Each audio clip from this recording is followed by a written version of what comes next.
Hi, Denise Wagner, the Regional Director of Quality Assurance for Avante, and I'm here presenting an in-service with Tara Brown, the Regional Educator for Avante, and we're discussing the 2/1/18 survey for Niagara Rehab. This in-service will focus on the different F-tags that they were given and our plan of corrections for those. The first tag that was cited was the F550, which is residents' rights.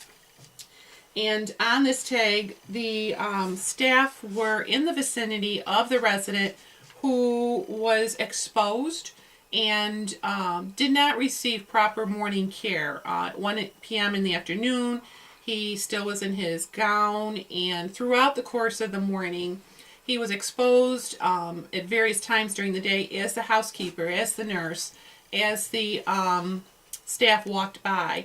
So we will be doing in-services, we will be doing audits on maintaining residents' rights and dignity.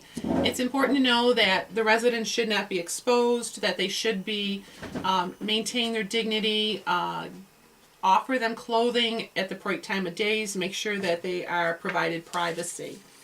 The next tag that was cited was F576, and that tag had to do with the Saturday mail delivery. With that tag, residents have the right to receive their mail and to receive it with privacy and the right to have things picked up in the mail on Saturdays. So the administrator has coordinated with the local postal service that they will have their mail delivered on Saturdays. Mail can be picked up on Saturdays. Activities will be responsible for this. And the residents will be checked in with periodically to make sure that they're happy with the service. Activities will be checking in with them throughout Residents Council and doing a questionnaire to make sure that this meets their satisfaction. F609. F609 has to do with the fact that our staff on 2 occasions did not thoroughly investigate, nor did they thoroughly and timely report accidents that had occurred. So we all know that it is our professional responsibility that if we find any issues that need reporting, that we do it properly and that we do it thoroughly.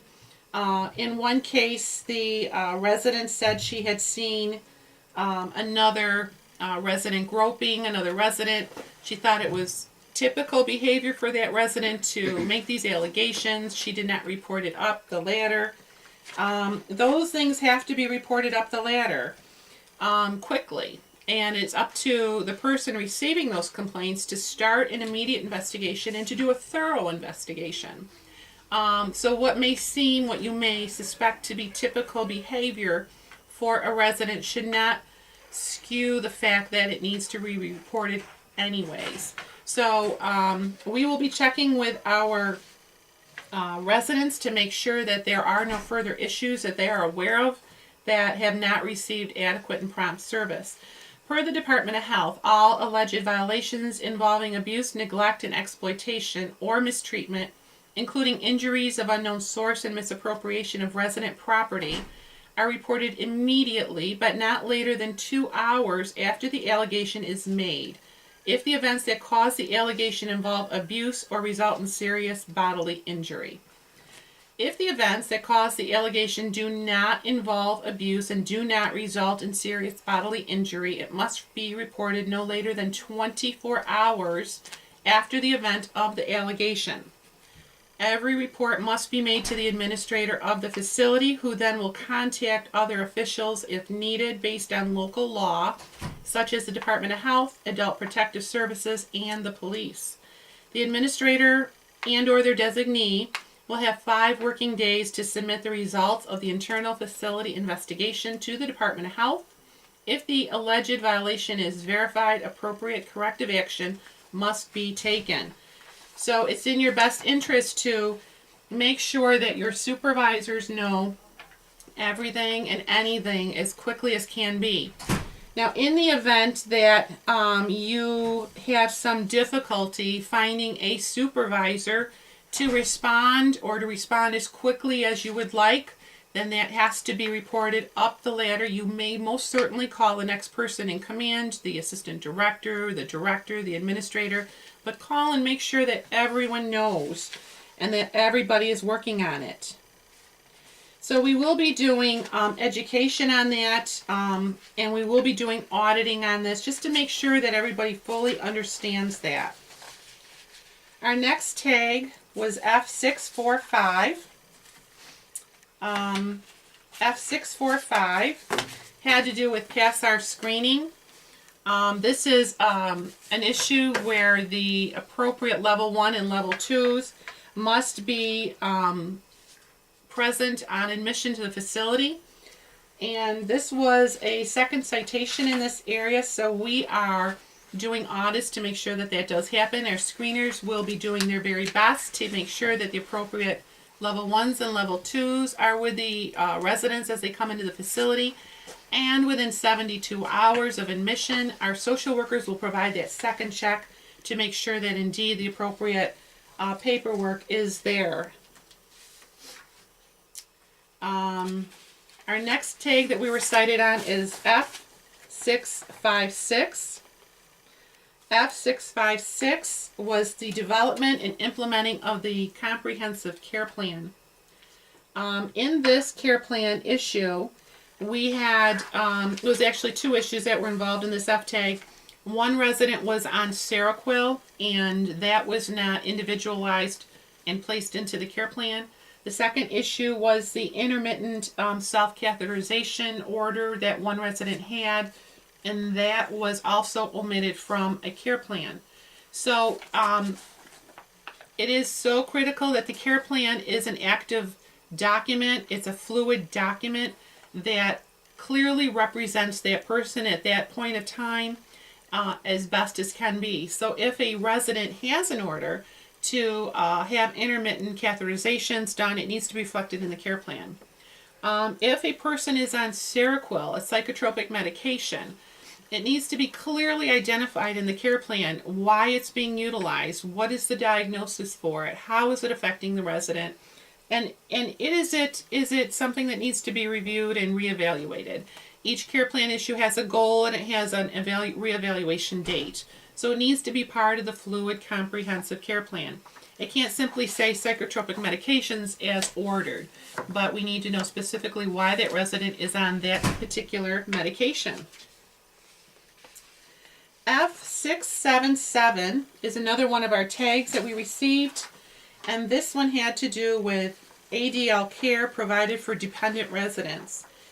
The facility is responsible to assure that the residents are receiving thorough and good standards of practice, AM care, PM care. On this particular day with this particular resident, the surveyor noted that the resident did not receive thorough care. There was omissions in bathing the legs, the back, the arm, and hand rolls that had been care planned for the resident were not placed in the resident's hands upon completion of care. So we are going through and just educating again that everyone fully understands that complete care must be given. If someone is to receive hand rolls, and indeed they receive the hand rolls, we will be going through and doing AM care audits on everyone. And just think of your loved ones in this sort of a facility. You would want them to receive thorough care, and so our residents too would also like to receive very thorough care.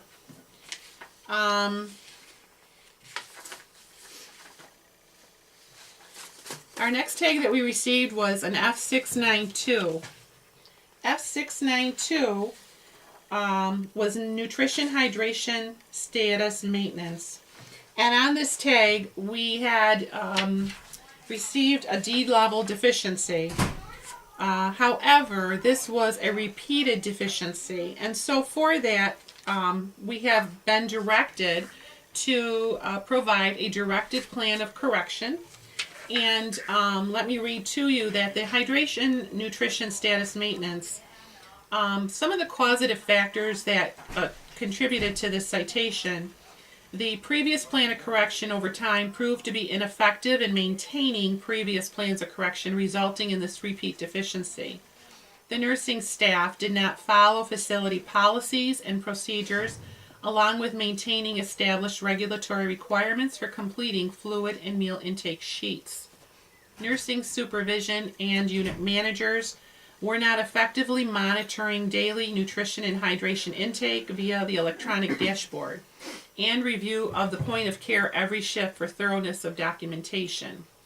The registered dietitians lack the knowledge for the facility policy and protocol, for the timeliness, for the completion of the comprehensive nutritional assessments, in particular for residents with weight loss, decreased intake, and for dialysis residents with fluid restriction, in accordance with the MDS schedule. And the need to extend the weekly interdepartmental review of weight loss, decline in intake and dialysis residents with fluid restriction to include the timeliness and appropriateness of the correlating comprehensive nutritional assessments. So for those factors, what we're going to do is we've come up with a few different things to do. Basically, the documentation of the meal intake is so critical. We can't have holes in the patient's medical record. We need to know exactly if we are feeding them adequately for maintaining their hydration. We also need to make sure that if they are losing weight, if there's issues with fluid restriction, that we're doing a timely, comparative, comprehensive nutritional assessment for those issues. And of course, the comprehensive nutritional assessment should follow the MDS schedule. So for those things, we're going to go through and educate our staff. And at the end of this talking segment, we'll then break and go to the PCC lecture part, where we will show you exactly how to enter the data into PCC. It'll be somewhat of a tutorial. So the facility QAPI nurse, the administrator, the DON, and the QAPI team reviewed this FTAG. We are going to re-educate all of our nursing staff on our policies for thorough documentation. The unit managers and the shift supervisors, every shift will now be required to check the electronic dashboard and the point of care documentation for thorough completion of intake documentation. Again, every shift. Extending the weekly nutrition, hydration, and weight loss meeting that you have now on Fridays to include that we also check for the timeliness and the appropriateness of the coordinating comprehensive nutritional assessment. The DONs and the ADONs will also assist in making sure that that part is thoroughly done.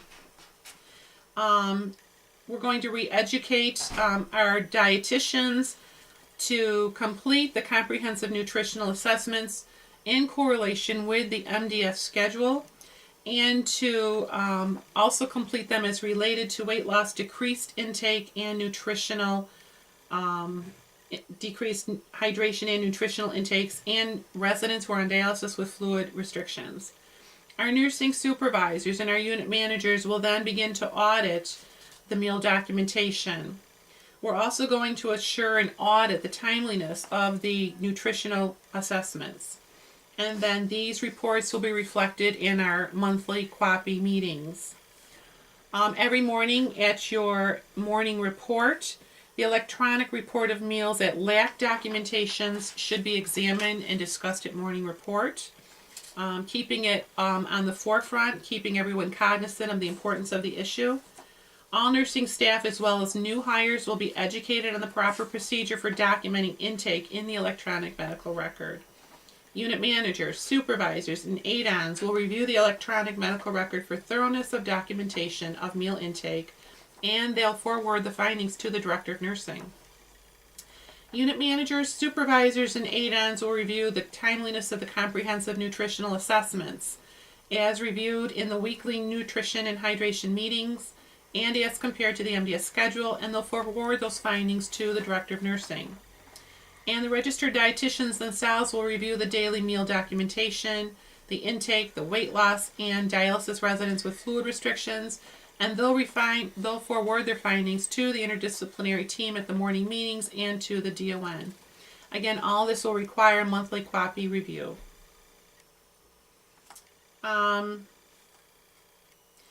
So at the end of this discussion, we will provide you with a tutorial that will review the proper protocol for meal documentation, how you can review in point of care in the electronic dashboard for omissions, and how you can review your comprehensive assessments. Our next tag that we received was the F756 tag. X756, we received a D citation in that was for drug regime report. This tag, a drug regime review, was important in that it is the fact that pharmacy consultant regularly reviews all medications on all residents and submits recommendations that need to be countersigned or signed by the physician with a correlating action if needed. The physician's response to those recommendations will be reviewed and monitored by the director of nursing. Important with this is the fact that response to the recommendations must be quick and must be thorough. FTAG 758